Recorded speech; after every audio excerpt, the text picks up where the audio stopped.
Will the Falcons' 2025 draft haul resemble their 2016 one with finding 3 immediate starters?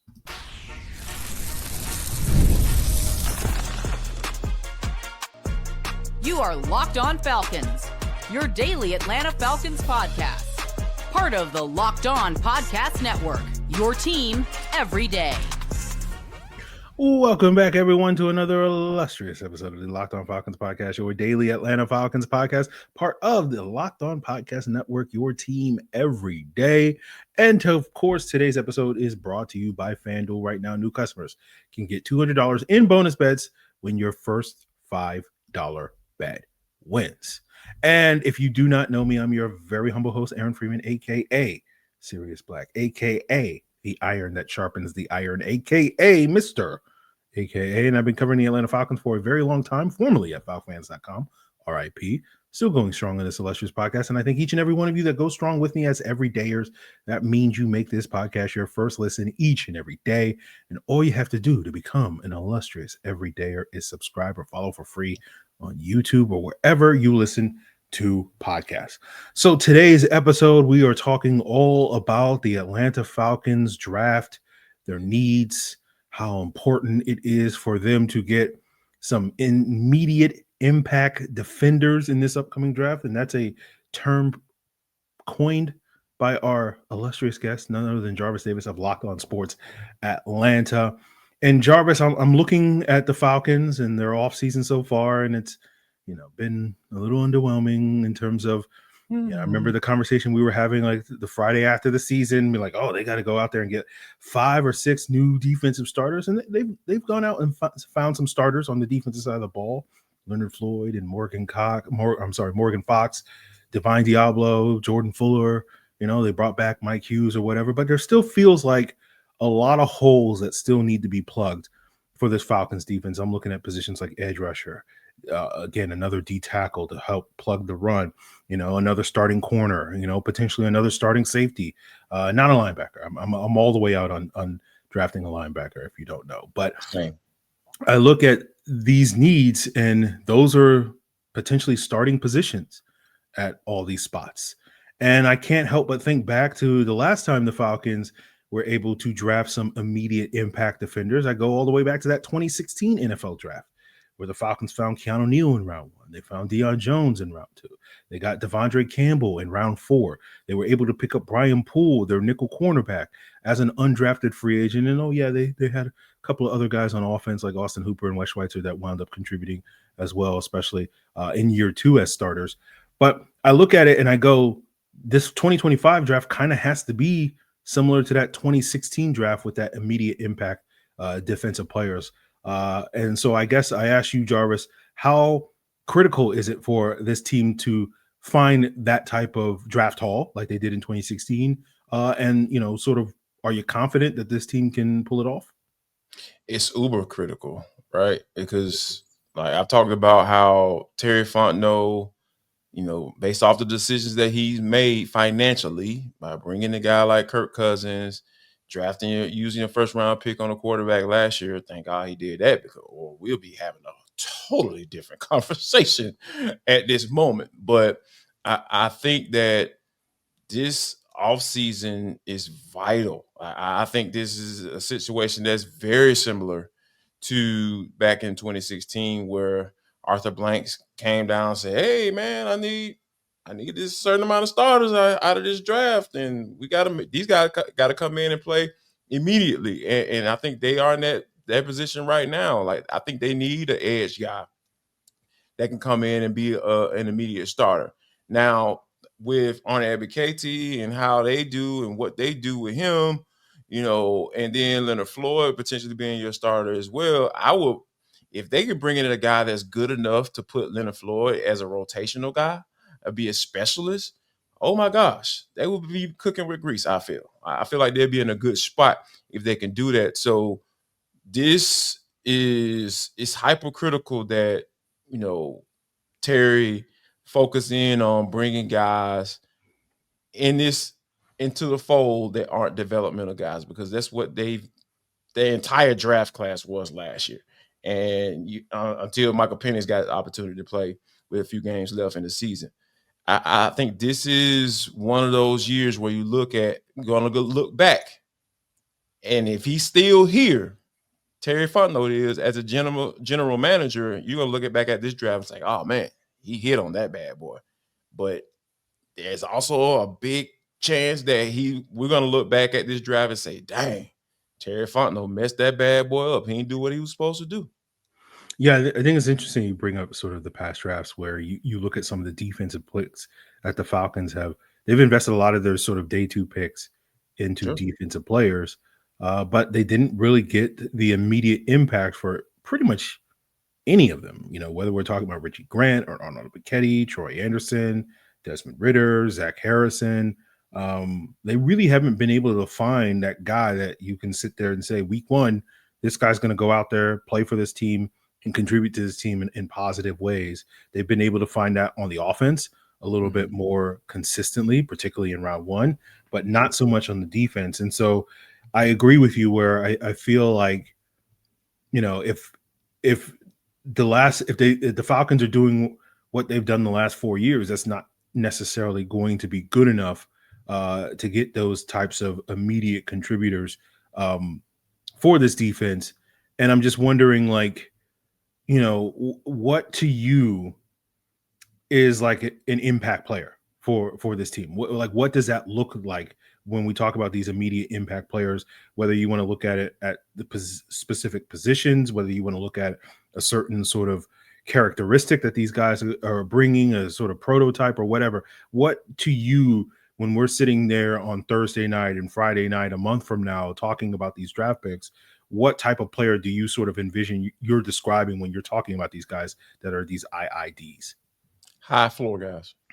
Like I think that they aren't in a space where they can take a chance on a guy like, for example, Shamar Stewart, who is a high risk, high reward type guy. I don't think they need to look at guys like that. They need to take those guys off their board, right? You're talking about Falcons ethos in 2025, guys who could potentially be huge busts for you, or they can be huge hits. I don't think they need to do that in this particular case, given the situation or given the gravity of the situation that Terry's in, and those guys haven't needed to be able to come in and make an immediate impact. So a high floor guy is the type of guy that I'm looking for. We talked about this on the Atlanta Football Party earlier. How about Mike Green and Mykel Williams? Mykel Williams could come in, potentially be a pretty good doggone pro. But guess what? I don't think that's going to happen in year one.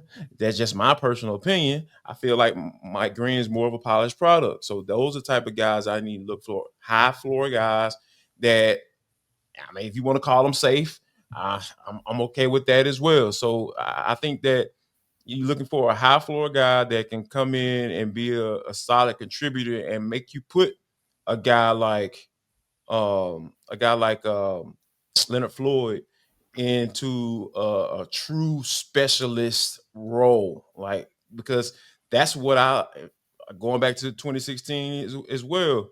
When you had a guy like Dwight Freeney, he was a pure specialist, right? Because Vic Beasley was a high enough draft pick, and he had a high enough floor for that particular gear for him to come in and say, "Hey, boom, this is the guy that is going to come in and be that guy for us." And we got a veteran that we can pair him with as well, that's going to not only help him, but be a contributor. I think that if they can do that, in that first round, specifically from an edge standpoint, I feel like they can recreate what happened back then. Yeah. And so, since we know that the Falcons are definitely taking an edge rusher in the first round, I want 1,000%. to pick your brain on sort of what the Falcons can do after round one. Like multiple rounds exist. It's crazy concept. I just heard this concept, Jarvis said, like there are rounds after the first round when it comes to the NFL draft. So I want to kind of dig a little deeper on sort of what we're talking about when we're talking about some of these floors for some of these players at positions other than edge rusher as we continue today's Locked On Falcons.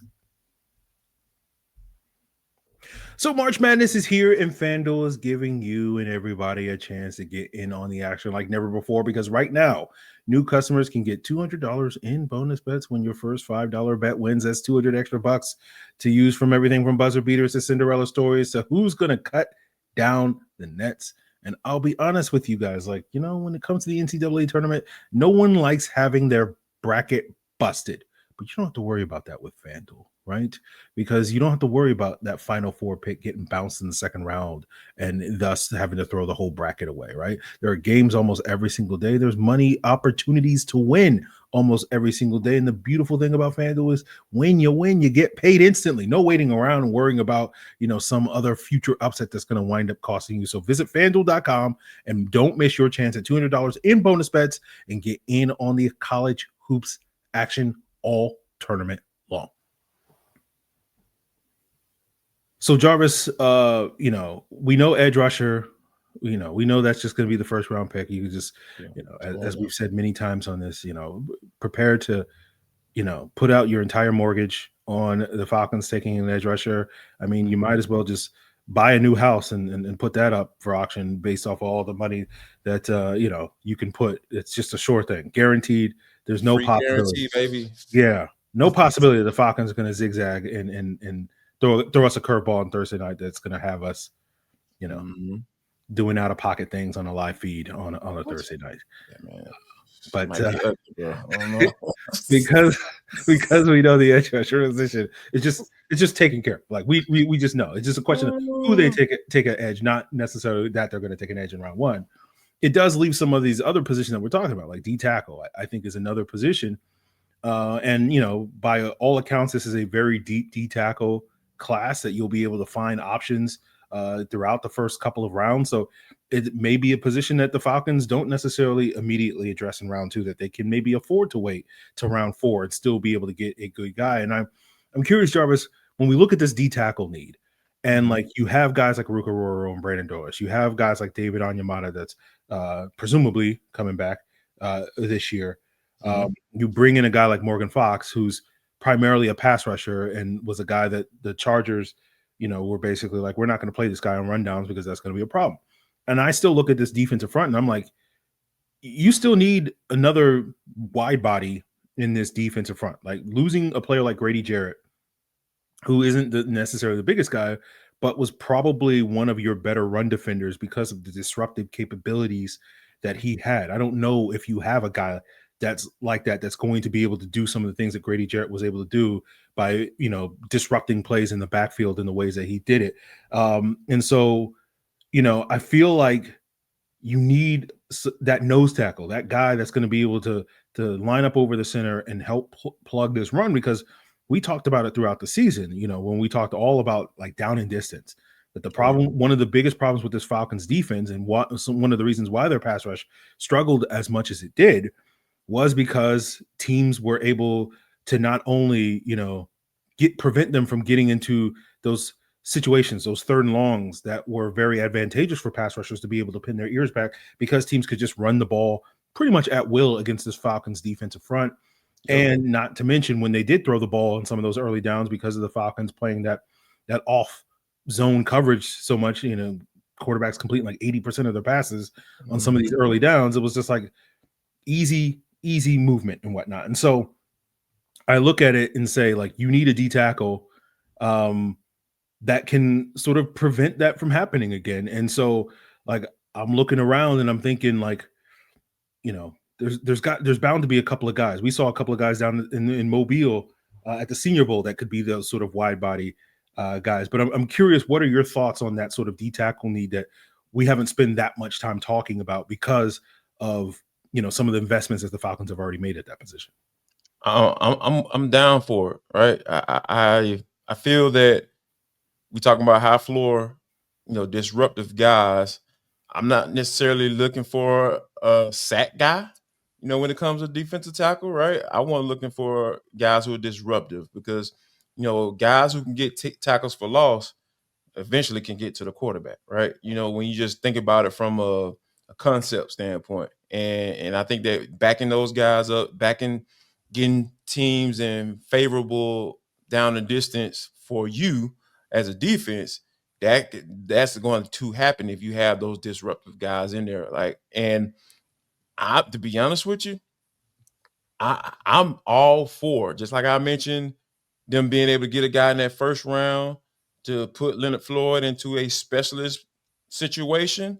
I'm all for that for D tackle too. If they can find somebody that's good enough for them to consider David Onyemata being a rotational guy at his age, at being 30 plus, or 32 years old, I'm all for that, man, because you need guys of that level, high floor guys that already are really good at one particular thing. If they're great against that run, man, that's what the Falcons need. They need guys that can get out blocks, because it was too many times where these offensive linemen they were going to putting their hands on these black and red jerseys, and those guys weren't able to get those hands off of them. and they weren't moving them.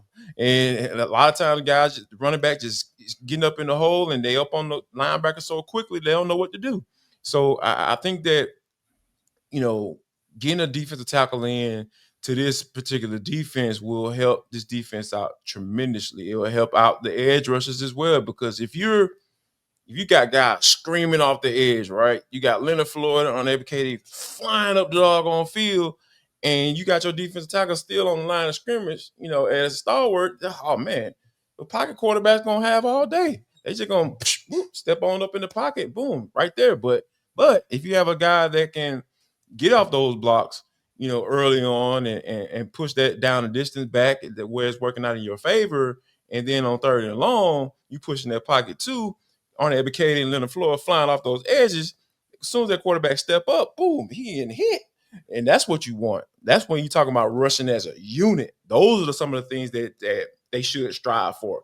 Like, I get having one or two guys, or that one guy, that alpha, or that Batman, or however you want to put it, Joker, Alfred, whatever, you know what I'm saying? Whatever, however you want to name that person. That's all good and what. I promise you, that's cool. That's cool. I understand it. I played with a sack master. Guy who usually gets a lot of sacks. Oh my gosh. But when we got pressure up the middle, man, it will change the game, especially the way teams are throwing the ball all around the yardage in today's league. So yeah, looking at a guy that at that defensive tackle spot that can be super disruptive and be able to get off blocks and cause a little havoc, that eventually turns into a guy that name or number needs to be circled as teams are starting to prepare for you. And we know, we had a conversation about that too on Atlanta Football Party. They don't have that right now. Ever since 9-7 walked out that door, they don't have that guy. So if you can get a guy that could potentially be that guy, oh my gosh, you can start the process of replacing a guy like Grady Jarrett. Yeah. And it's not just, the guys up front where, you feel like with the depth of this draft class, you'll be able to have some opportunities. Again, we know that they're not going to wait on an edge rusher. There's no possible way that the Falcons will wait on an edge rusher. It just, again, definitely going to be a first round pick. But, theoretically, if you wanted to double dip at edge, you will have some opportunities. I know there's a lot of sort of round 3 guys like David Walker out of Central Arkansas, Josiah Stewart out of Michigan, guys that, we got to see at the Senior Bowl that were really impressive. That, I was talking to a Falcon fan last week who was like, and someone was talking about double dipping, and they were like, I'm not necessarily a fan of double dipping. And it was like, why? Because he was like, well, it didn't work last time with D'Angelo Malone. And my response was like, don't let, sorry, D'Angelo Malone, you're going to catch a stray, but don't let D'Angelo Malone's mediocrity, dissuade you from thinking that, that taking a flyer on a 3rd round pass rusher, like the Saints did several years ago when they drafted Trey Hendrickson, that there will be Trey Hendricksons to be had in this year's draft class, I think, because of the depth of that position. But of course, that is not an excuse for the Falcons to wait on a pass rusher until or whatnot. But, obviously D'Angelo Malone is from Decatur now. From Decatur. So okay. That's it. Just be careful. Yes. I'm always looking out for you, bro. Yes, sir. I appreciate that. Yeah. They will come for me. Yes, you're right. Okay. Yes, they will come. But there will be opportunities to get difference makers. I think in plenty of opportunities, regardless of how the Falcons figure it out, with getting difference makers up front, and because of the quality of players and the depth of quality of players at edge, at D tackle. But the Falcons have needs in the secondary, and by many accounts, this is not as nearly as deep a draft class at that cornerback and safety positions. And so, Jarvis, I kind of want to pick your brain whether or not that means that they should maybe prioritize one of those spots. Not in round one, of course, definitely not in round one, but maybe in round two as we move forward. And we'll talk about that as we break down, as we wrap up today's Locked On Falcons.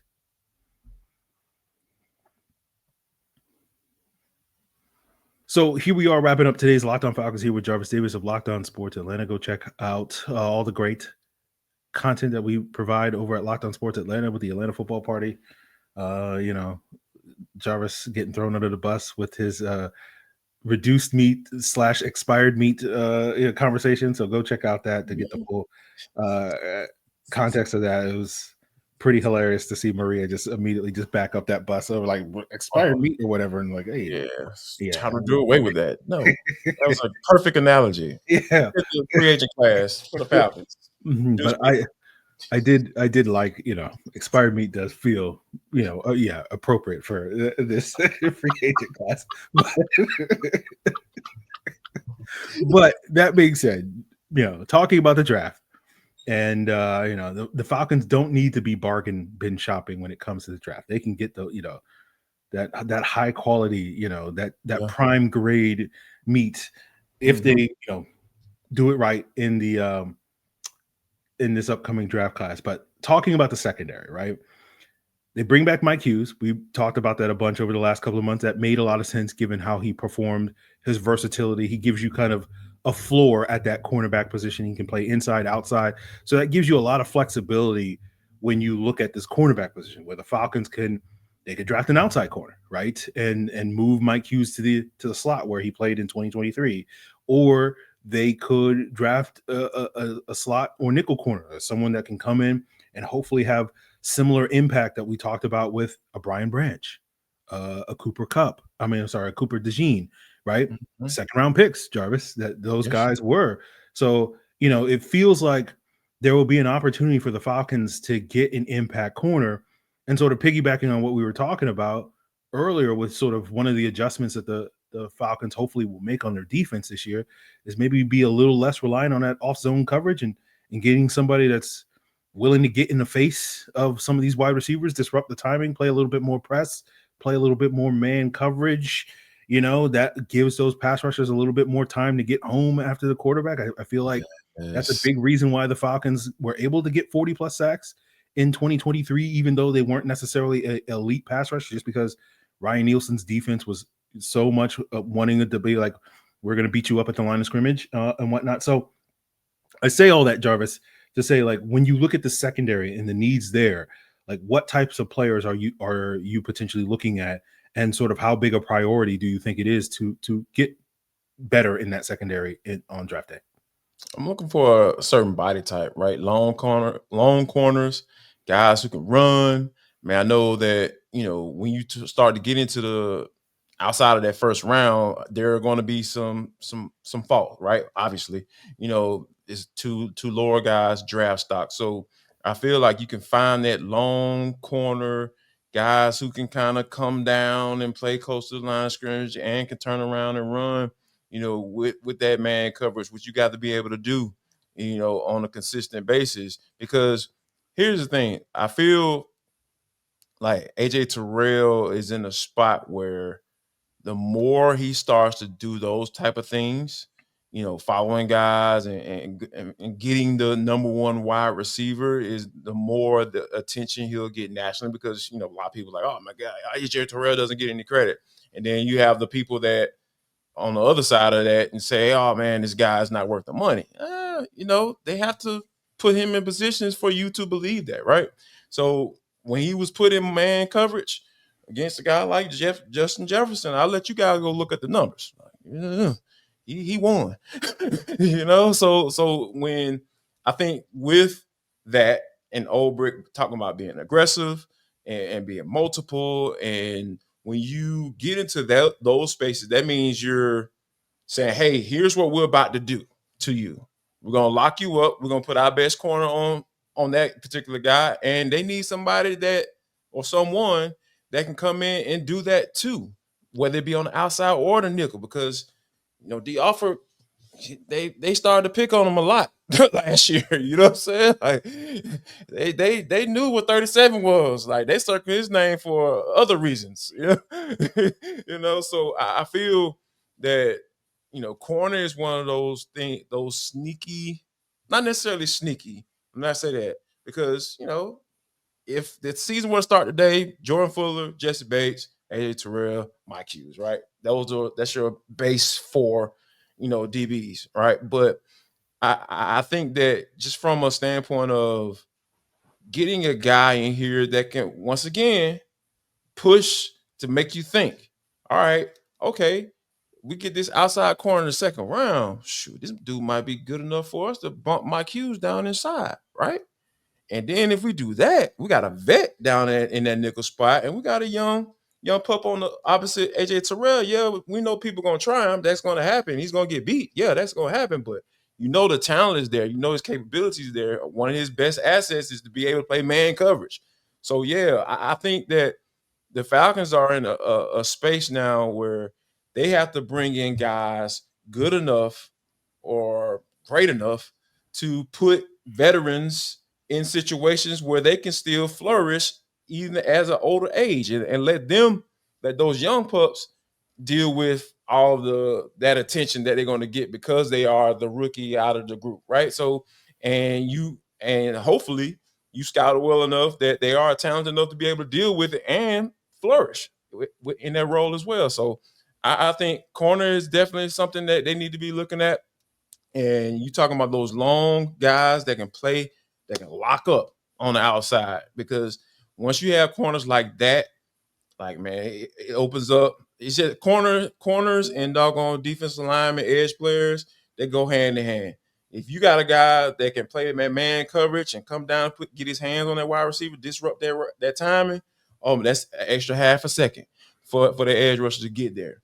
Or vice versa, right? If that edge rusher can get there in a half a second quicker, or if he can get up under that doggone offensive lineman and get off of him really quickly and get around there and put that pressure on that quarterback, guess what? The quarterback is going to hurry up and throw the football. And if you corner going to appreciate you a lot if they're able to do that, on a consistent basis this year. So I think, man, the big picture, all in all, for the Falcons this year is to bring some guys in this particular draft class that makes you think about the veterans that are already in those spots.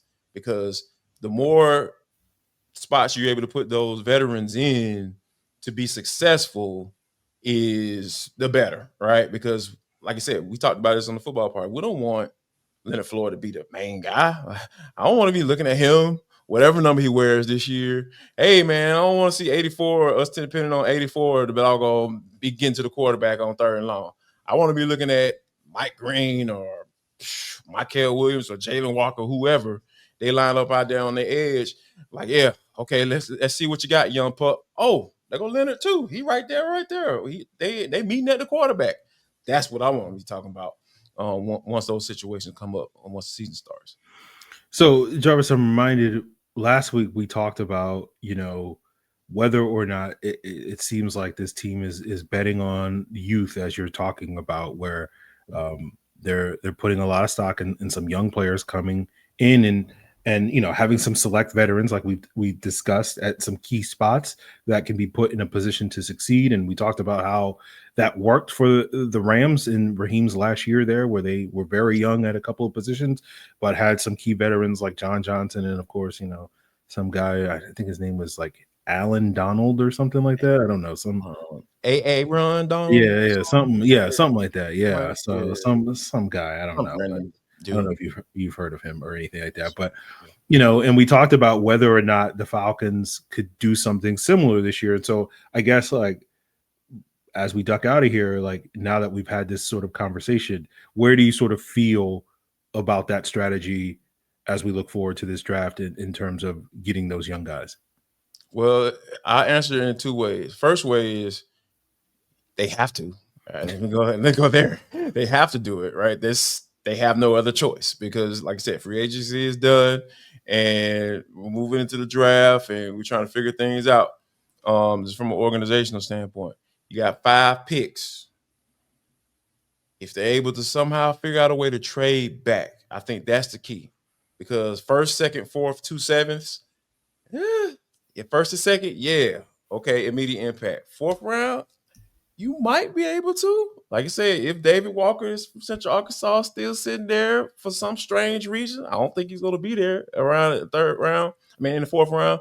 But, you can maybe work something. But I feel that ideally, if Terry is able to work out a trade to go back a few spots, get the guy that he knows that's going to be there right there. I know that's a lot of ifs and fifths, and all will be drunk and all that stuff. I get it, but if you're able to trade back, I feel like having that youth movement come on the defensive side of the football can work.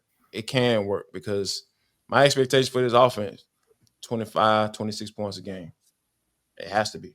They have no choice. Yeah.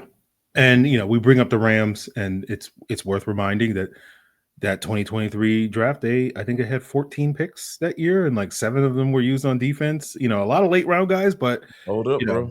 They were just throwing bodies at it and just being like, hey, just come in here and see what you can do. And they got some good ones.